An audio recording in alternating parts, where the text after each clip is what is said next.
Welcome to McDougall. On this show, legendary singer Grace Slick will tell you things about animals that I dare you to ignore. Hello, I'm Wayne Judd.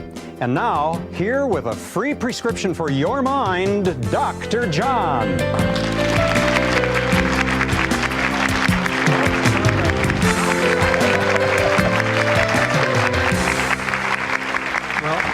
People think of prescription, they usually think of drugs, don't they? They think of medications. They don't think of, but a prescription could be education on diet and lifestyle. Yes, why not? My prescription to you would be to eat well, go for a walk every day. For the mind.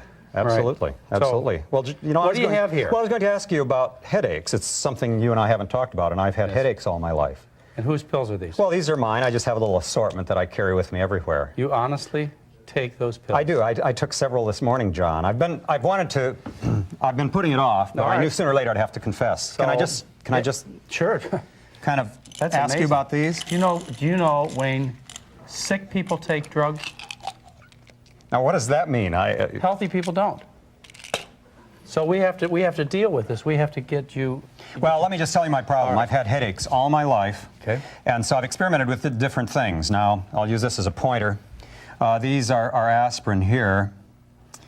These are, what is the generic for Excedrin? Acetaminophen is what it's called. Acetaminophen. But Excedrin is usually if it's more than two syllables, I have trouble with it. Also, unless it's aspirin-free. Okay. And then here is a product that's over the counter now called Aleve. Okay, that would be a naproxen, I believe. Naproxen, yeah, yeah. And so those are non-steroidal anti-inflammatories like Advil. Right, yeah. Exactly. Okay, and this is ibuprofen here, of course. Again, like Advil. So you got a couple of those. These are still kind of left over from before. I had a physician once prescribed this. This is amitriptyline. Oh, that's an antidepressant. Yeah, I know it is. This show really has been getting to you, huh? No, his point was that this as I understand. They give it for headaches. people with chronic pain. For headaches, yeah, right. and it kind of helps. Now, these here are the word silver appears on them. They're big, and you take them after you're 50. You know what those are, don't you? They're vitamins. Okay. Okay. Well, anyway, there's other stuff. And you have Imitrex, which is well, what I did is I have sumatriptan in case all else fails. I can actually give myself a shot. All right, but let me ask you: are you still getting migraine headaches? No, I'm actually not getting migraines anymore. But what was the difference? Well, the difference is that they're easier to kill if they come along. No, what made the difference for you not getting migraines now as opposed to 3 months ago? I don't know, unless it's the diet. Would that make a difference? Change your diet. I did change my diet. Migraine headache sufferers, when you look at it from the point of view of food allergy, you get a 70 to 90% relief of migraine headaches in people. And this is published in the scientific literature. Now, the most common cause of food allergy is dairy protein, and then it would be eggs. And some people are intolerant to certain vegetable proteins, but usually it's the dairy and the eggs that if you get off those, many people who suffer from migraines get relief. The dairy also causes sinus headaches in many people because it causes closure, swelling of the sinus tissues, and you get accumulation of fluid and you get headaches. You think diet has a lot to do with headaches even? Tremendous. Well, we haven't talked about that before, and I thought we might... Well, I think it's important that we do because otherwise people end up like you, Wayne, and that is that they can see the only solution to the problem is pills. But actually, diet and lifestyle. Now, diet is a very, very important one, but let's not miss a couple other things. Caffeine is very important. To do or not to do? Well, people can get headaches from drinking caffeine, but most of the time they come from withdrawal from caffeine. Okay. And that can happen. Say you have a cup of coffee in the morning, then late in the evening you may go through withdrawal. Or on the weekend you may drink less coffee than you do during the weekdays, and so you have withdrawal and you get headaches.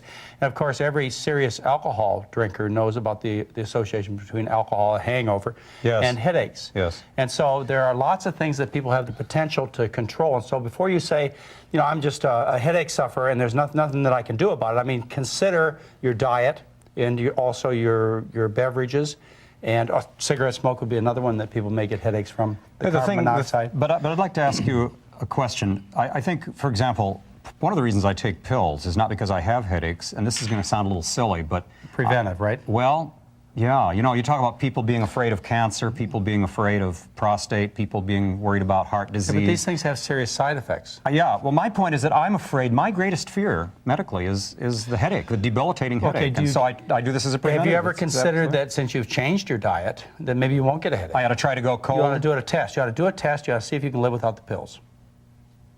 Wouldn't there be some? Because these pills have serious side effects. Okay, They're associated with, well, for example, Tylenol And a little bit more than recommended doses can cause liver problems in people. Tylenol can cause kidney problems in people. Aspirin has been associated with kidney problems, with intestinal bleeding.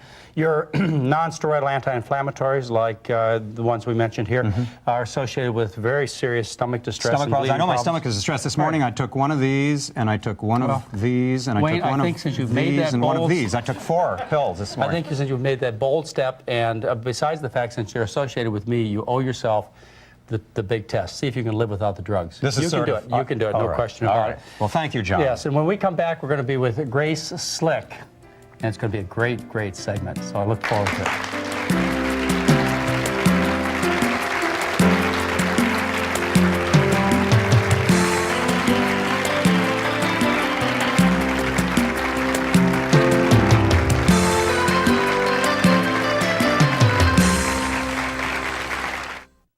We learned English. Your kids can too. Just watch Hello Channel.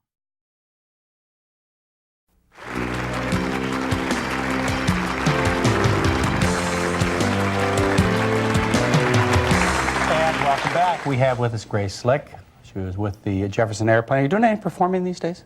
No, Not at all. stopped about What do you 5 think years about our discussion of pills? You have a reputation in the past of being involved with pills a bit. Yeah, well, there's a line in a song, one pill makes you larger, one pill makes you small, but I was never very much of a pill head.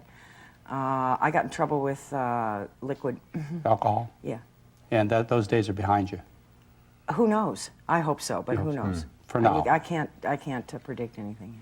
You've also made some pretty radical changes in your diet over the years. Yeah, that started with a sort of a, I don't know if you call it a moral attitude. It's just that I realized what I felt about a couple of animals, both of whom happen to have black eyes, a panda and a raccoons. And I thought I couldn't eat those. Well, nobody does, do So they? what if, yeah, the Chinese occasionally will eat it, used to. Disgusting. And yeah, people went out coon hunting, called coon hunting, eat raccoons, they still do. But I thought George Bernard Shaw, although he's made some errors in political judgment, enjoying Hitler and so forth, did say, I don't like to eat my friends, animals are my friends. So that was the way it started. So you got to a healthier diet yourself. Through the animals. Through the animals. You know, Then I so many started- people do that. Then I started studying biomedical research and realized that it's healthy for us to not eat any animal products, and we aren't built to eat. We aren't carnivores. Yeah, but your main concern would be for the other creatures, not the human beings. I mean, It that's how was. it was, but now But you care about we're selfish. Now I Yes. sort of care about myself. I have. Well, Grace, I don't think that's I have unusual. dairy slips, and you were just talking about something that's very interesting because I've got a THC, or they call it THJ, or whatever they call it, jaw. temporomandibular Yeah. joint. And you were mentioning the sinuses getting. Would dairy have anything to do with that? You know, Because I haven't about noticed. 60% of the people that come to my program at St. Helena Hospital have postnasal drip, sinus trouble, headaches. Within a week, almost every one of these people is free of their postnasal drip, sinus, hoarseness, and headache problems. 1 week, because we take them, of course, all the dairy is gone. Yeah. Skim milk, whole business. So you think that's a good thought meat, for you? fish, chicken, all that kind of stuff, I didn't have a problem, but I had a problem with dairy. It was, oh, look at that cheese. Well, that's your next step. And you know, people, well, you could even take it from an animal rights point of view if you wanted. I have know. a little trouble relating to this, but a lot of people think it's, forget the people, worry about the cows. Well, I got Look at how done- hard they got to work. But people don't care really, okay? Yeah, I think if you're they do. talking to people who are not No. animal rights, you're not going to win them over by saying, you're hurting a raccoon, you're hurting a cow. They're going to go, hey, Grace, screw that has it. not been my experience. My experience has been, and I had this, there's a movement called Farm Animal Reform Movement, FARM. Okay. This group originally was interested, or their propaganda, their advertisement was for people. You know, let's eat a vegetarian diet to save people's lives. They didn't get any donations at all, no support. They became the Farm Animal Reform Group, and they can hardly open the envelopes fast enough from the donations. From an animal standpoint, Yes, huh? I think more people get to vegetarian eating through concern for animals than get there for concern for their own selves. I believe Really? it. Yeah, and of course, that's not my perspective. I try and get people to healthy eating because I want them to be concerned about themselves and their spouses and children. But people just love animals, so I think what you're doing is going to bring a lot more people to their senses than what I'm doing. Yeah, my daughter did it that way. She looked at a picture of a pig, and it says, "Does your food have a face?" And she just stopped, bam, like that. No dairy, no nothing. This is years ago. Right. She's better at it than I am. I still go. I'm really self-willed, so if I like something, by God, it's it's one of those moron attitudes that'll get you in trouble, and usually does. And I can confirm what you've said, because in my case, I've only been a vegetarian for maybe 5 months. When I thought I would be a vegetarian at one time in my life, or along through life, I always thought it would not be for my health, because I was healthy. But breeding to kill was something that I took seriously, and it bothered me for many, many years. Growing up on a farm and butchering animals and so on, I was used to it at that time, but the longer I lived, the more the concept of breeding to kill didn't seem like a very humane or good way to live. I think the American Indians have a take on that as far as meat eating, which they do irregularly. And somebody, I was talking earlier, what's the culprit? A refrigerator. People could not keep meat. They could not keep dairy. And the only people who are dying of the stuff we're dying of now were very wealthy. They could send out somebody to go kill a deer for them. They send out somebody to go milk the cow. But the poor people have always died of viral diseases, not 100%, but for the most part. And the rich people die of excess. And it's still kind of that way. But now more people have access to rich people's food, meaning meat and dairy. And it's like Dr. Neil Bernard said, I've never pulled any broccoli out of anyone's arteries. And it's real easy. If you think You ought to see the fat. Oh, I saw one of those videotapes of a guy pulling, and it looks like a snot yellow worm about this long out of a guy's arteries. This is just dairy products. Anybody want to give up dairy products? Well, if you think about it, people have... I'm sorry, this is not that kind of show, is it? It is. It's that kind of show. If you think about it, it's very easy for people to be introduced to a new fruit or vegetable. And we could go out into this audience with a new fruit or vegetable that we had from, say, another country, a new name and everything, and they would try it. I'm sure they would. But what if you brought them a new animal to eat? Say we had a new kangaroo or a dog or some kind of animal that they wanted to try. They would find it repulsive, just like they get upset when they find out they're serving horse in the hamburger stand down the street. They close them out of business. Or when I went to France and found out they served horse on the menu. It is naturally repulsive to think about eating other animals, but because the human being is so adaptable, we've gotten used to doing such bizarre things It also as doesn't eating look pigs like and it. cows. And In other words, you get an apple, it looks like an apple. But you get a hamburger, that doesn't look like a cow. And chicken, I mean, it looks like its own thing. they really don't call it cow, do they? No. They call it beef or a hamburger. Yeah, and a chicken doesn't look like a chicken. It's a bunch of chunks of They call it pepperoni something. sausage. Yes. They don't call it, look at this little piece of pig on my pizza. I know. Yeah. Fried dead Animal chicken. rights, that's what we're talking about. Well, we're going to find out about your concerns for animal rights and the things that you've been doing, Grace Slick, and I know you've been making a big difference. And it's great that you've got your name out there and you're converting people and getting their interest. And we'll be back in just a moment with Grace Slick.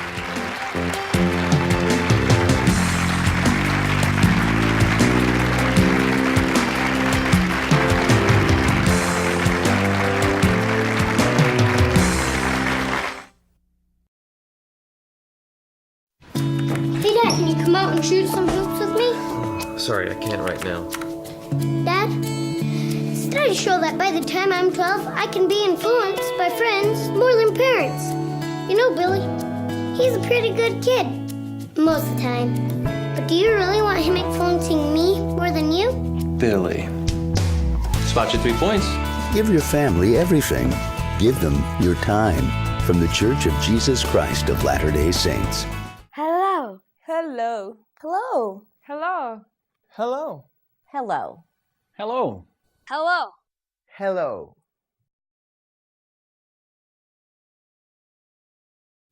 And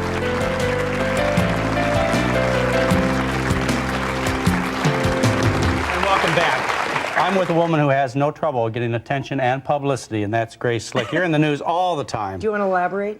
Forget it. No, everybody knows the stories, Grace. But with your publicity, you've turned it around to something that's nonprofit, and that's your concern to help with animal rights and experimentation. Is that correct? I mean, that's one of your big things, right? You don't want us to do animal experiments. Well, Experiments on animals for human good is the way. when you say you don't want us, what do you mean? Us medical doctors, us guys. butting heads with the medical community. That's right. I still do think of myself as a real doctor, even though I'm a renegade. But since the systems on animals are different from our systems, and my system is different from yours, it's that tricky. Why spend that much money on something that has such... So you feel the results are irrelevant, and you know you'd get great argument. Have you been on shows where... In other words, let's separate morality from science. Let's say it doesn't matter. Let's say they don't have souls. You don't care about the animal souls. rights. You just want a kid. Their construction is different. In other words, you would not put bananas into your Mercedes, would you? I don't have because it is built to any eat. idea what that has to do with it. But go ahead. Because animals are different. They have different metabolism. They're quadrupeds. Like I talked to this guy who was studying hip replacement by using greyhounds. That's a quadruped. We're bipeds. What are you going to learn on something where the back... Our backs are always going out because we're bipeds, and that's a lot of weight to carry in a different way. Do you think always, under all circumstances, animal research has been useless or could have been done better without animals? That's always the question, and I think, is it always better to brush your teeth at 8? Or do you think we ought to just be more discriminate about it and make sure that we don't do experiments that really don't end up bettering humankind? But how can you know before you start? So wouldn't it be more... There are things that would be quite obvious. Let me put it this way then. Wouldn't it be more cost-effective, and wouldn't you indeed save a lot more lives if you were to promote, with the same amount of money that goes into biomedical research, prevention? In other words, you stop it before it happens. Prevention doesn't pay any money. We can't do that. Rather than putting... Doctors can't make money on prevention. Neither can drug companies. Forget it, Grace. It's a waste. Why slit your finger and then put a Band-Aid on it? Why not slit the finger? You don't have to worry about the Band-Aid. Now you're getting too logical. That's not like you. I do understand the concern, and I've had a chance to talk to a lot of people who are concerned that we do experiments on animals that are unnecessary. I remember when I went through medical school, and back in those days I thought a lot different than I do now, but we had to do surgery on dogs, and now that I look at it, it was complete waste of a dog. And I learned nothing of your time, of my your time, mind. right? And I did find it even disgusting then. But I can see where there are many circumstances where it's not worth the expense of an animal's life and the suffering of an animal's life for educational purposes, and also experimentation. I have no problem with that at all. I think the only question I still do have in my mind is can we extend that to always? And I know that you are convinced it's always. Well, I think if, because I've done shows with this gentleman before, if people were to pick up what you're saying about how to eat and how to live and so forth, you wouldn't need that stuff anyway. Well, listen, we'd save so many lives. We'd have to invent new diseases, get rid of all the people, right? Hey, Wayne, do we have any questions from the audience? I think we do. I think we have a few questions we'll take from the audience at this time. And people respond real well to you, don't they? I mean, in terms of... if they don't have blue uniforms on, they generally respond to me. No, you don't do well with those, yes. We have a question from a gentleman here. Do you consider eating fish as an unhealthy diet? Because, some Oriental culture, they consider fish as like source of protein and calcium. And all right now stuff. you can probably get more gin out of a fish meal and mercury and stuff like that. That's one of the problems if you don't take the animal rights agenda, but take just human, is that there's a lot of crud in the fish itself. That would be from that point of view. So that's a problem. Do you categorize with fish to the same? Do you put in a category of beef, fish, and chicken all in the same? Or kind of because of the How about toxics. from an animal? Yeah, but how about from an animal rights point of view? Do fish suffer? Yeah. I've heard they don't. I've heard fish don't mind getting killed. Is that true? Yeah, that's why you see them going like this on the end of a hook. Right. They don't mind that. They're just having fun. I've done commercial salmon fishing. So Why can't men go up deep. and just hang out, and look at the trees and everything? Why do you have to be killing something while you're looking at the trees? I don't get it. You've got a lot of support there. We have another question. Yeah, I was wondering, when you first became a vegetarian, how did that impact, your relationships with, your family, your friends that weren't vegetarians? Like, if you'd go out, let's say, for dinner, and they were all, wondering why you couldn't eat what they were eating, and how did you deal with their reactions at first? Well, rock and roll helps because I have a serious attitude problem. and that is, I do what I want. You want your steak? Fine, kill yourself. I mean, I don't see why, you don't have to worry Yeah, but about how about it. a little kinder answer to her? Like maybe she could tell her, well, as you do in your home, you eat your thing and you let your significant other eat his. Yeah, see, we're And learning you- all the time. I'm trying Yeah. to learn how to be gracious All right. instead of saying, You're doing better, Grace. That's why they gave you that name. John, we have time, I think, for one more quick question. Yeah. I agree with Grace on the moralistic value about animals. But if you're breeding animals and they grow, where do we go from there? Yeah, they're a crop. somebody was mentioning that earlier, one of the fellows backstage, is breeding animals was what made him crazy. The American Indians have gone hunting. In other words, we were talking about the refrigerator being a culprit. If you remove the moral thing, if you eat some animal fat in the form of dairy or animals or something once in a while, it probably isn't going to kill you. We're sort of omnivorous. But how about just from the moralistic point of breeding view? a sentient being and keeping them packed in and shooting them up with antibiotics which come back to you and hormones which come back to you. I was going to ask you, does that annihilate possibly Right. the way you could use an antibiotic if you keep putting it in there through meat? In other words, you're negating when you really need an Too antibiotic. complicated for me, Grace. We're going to have to take a little break, and I'll have to think about this. And we'll be right back with Grace Slick.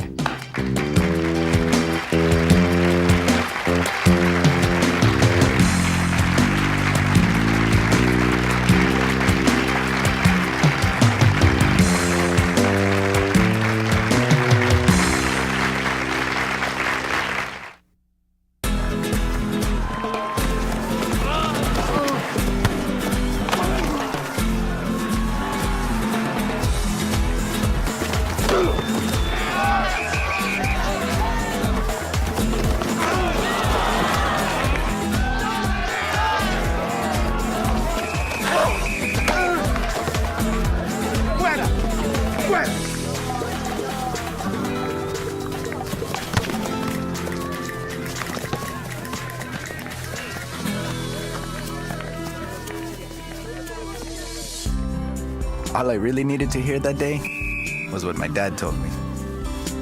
He said, "You're never a winner if you lose your temper."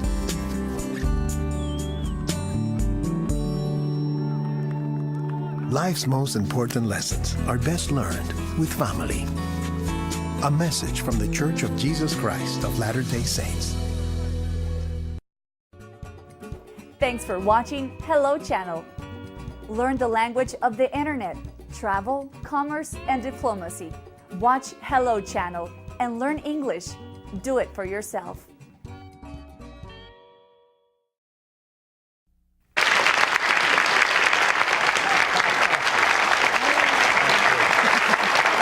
And welcome back. We're with Grace Slick from the Jefferson Airplane. Long time ago. But that's how they know you, except That's if they okay. read the newspapers. Then they Yeah. know you from other things That's that we all won't talk about. People get to healthier eating several ways. They get there for concern for the environment, which is good. They get there for concern of animal rights, which is your issue, which I have great respect for. Or they get there like I've been trying to preach for a long time, and that's concern for human beings. Selfish is okay. You want to live better, live longer? Right. Why not? Yeah. The accomplishment is the same, and that is we have less slaughter of animals, no matter how you get here. Yeah, that's true. And you don't worry about the economics of the people you're making life difficult for. I mean, those that grow the animals. as well. Exactly. Just, I feel as sorry for them as I feel for the people who grow tobacco. All right? I mean, Yeah. what else can I say? It's a dying industry. There are other industries to get into, and why should somebody eat a diet where you get breast cancer, your kids die from childhood diabetes? I mean, it just makes no sense at all. No, sorry, Wayne, I will not buy that excuse. All right. Grace, you're doing absolutely wonderful work, and I Well, we're applaud you for it. all in this together. We really are. I really applaud Great you for having you on the show. Thank you. Thank you. You're doing a wonderful job. Just keep it up and let everybody know about it. And thank you very much for being with us, and look forward to seeing you soon. Bye-bye.